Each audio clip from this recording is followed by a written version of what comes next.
Hi guys, and welcome back to another World's Best Gardens. This time we are looking at Stourhead. Stourhead Gardens are in Stourton, Warminster, England, and they are definitely worth a visit. So we start off with a little bit of history.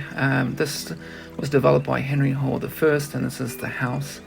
And later on, once the house was developed, then the gardens were developed, and they were developed by another Henry Hoare the Second, and he did them from 1741 to 1780. Have a quick look at the landscape plan there. And then Richard Coldhorde further developed the house and landscape. So the garden starts off in one of the main courtyards there, which is the Spread Eagle Inn, and you can get something to eat there. And we kind of wander down the road past a few cottages, which I believe you can stay at if you really want to. I think probably in the past they were probably used for the staff, for servants or whatever. And one of the things you cross is the Bristol Cross in St. Peter's Church. The Bristol Cross there was brought to that site because it wasn't needed in Bristol. It was getting in the way. So now we come to probably the most iconic view for Stourhead, which is the bridge and the Pantheon in the distance. And it is quite an awe-inspiring view, and you've got a beautiful water feature lake, probably a pond lake, and we've got some gunner down, sort of down near the edge, some maples.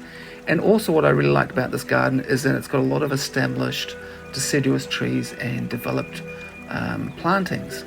So this was a landscape that has been developed over a few hundred years, so it looks quite mature now.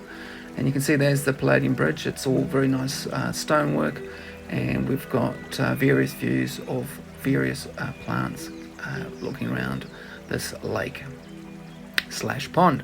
So now we're looking just over a viburnum here, looking towards the Pantheon, and you can see it's got beautiful still water, and you can get all the reflections from this water and from this lake.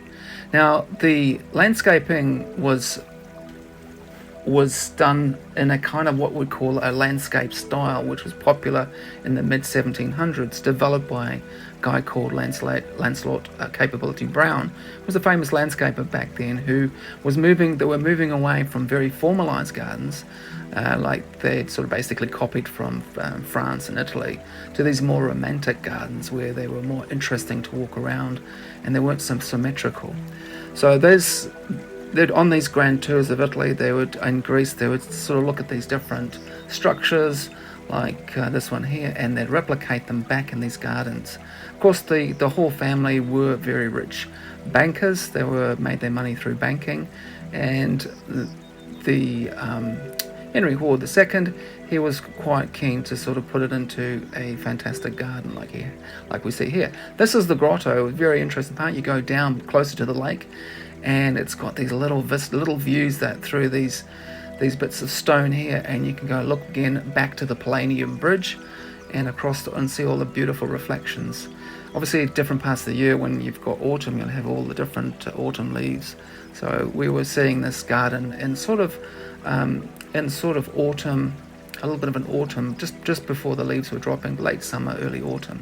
Of course, you go back up the steps and back on the path, and you come to different features along the path. So it's always very interesting, either a view across the lake or something to visit. This here, we've got the Gothic Cottage, which I believe 2 women stayed in. Just something a little interesting to walk and see along the way, and all part of the history and part of the interest in this garden. So another thing that you find with this garden, the water feature here is quite an irregular shape, and you've got little bits of islands in the middle there, just break up some of the views, so you don't get to see everything all at once. And that's another good design principle, is that you're sort of walking around and there's a surprise around the next corner. This, I would say, is probably the main feature of the garden. This is the Pantheon, which is obviously a replica of the one in Rome, and on a much smaller scale, and obviously built in order, taking quite a bit to build this. And you had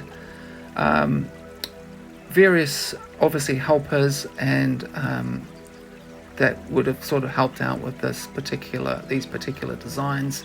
and I believe this was actually heated in the middle of winter, where and where people would have come down and sort of partied here. So one of the main architects here for doing a lot of these designs and buildings was Henry Flintcroft, and he was a prominent architect at that time. You can see it's very well done inside, and most of the gardens and everything here is now run by the National Trust. They took over in about 1948, and they maintain it beautifully. Again, another little wooden bridge that we crossed on the way back now around. Beautiful water lilies. I can imagine when they flower look absolutely awesome. Little hedges, little clipped hedge. I believe that's a sweet viburnum hedge that we're just walking across now. And this is a sort of a little bit more of a flatter area, and it gives you a chance now where you can see the water's not very deep. It's probably around about 40-50 centimeters deep, but it gives you a chance to sort of pan back now towards the Palladium Bridge and different other features on the other side, but which you can't necessarily see all at once. So yeah, that's just a panning back to the Pantheon and looking at all the different reflections in the still water. This one here is the Temple of Flora, and then I believe that is like a little boathouse just a little bit further on there, and you can sort of see just amazing with the red tinges and green tinges of the plants. Not a lot of flower colour, but then we've sort of jumped now to what's called like their little sort of their garden, which would be like their edible garden that would feed the house. We've got fruit trees here, vegetables. This is spelly pear and fruit trees. Look at it. Look, I mean, if you looked at all those pears there, it looks really amazing. And all those were trained on wires, and obviously it's taken a little bit of time and protected from the wind. So yeah, absolutely laden with pears. And here's their vegetable patch. They had a little bit of a problem with some of the bindweed, so they put that weed matting down. You can see various pumpkins and things growing there for their own consumption. So this is the main house, and we're basically wrapping up this now with the end of the garden. And hopefully you guys have enjoyed this. It's a great garden to go and visit, so I'd highly recommend it.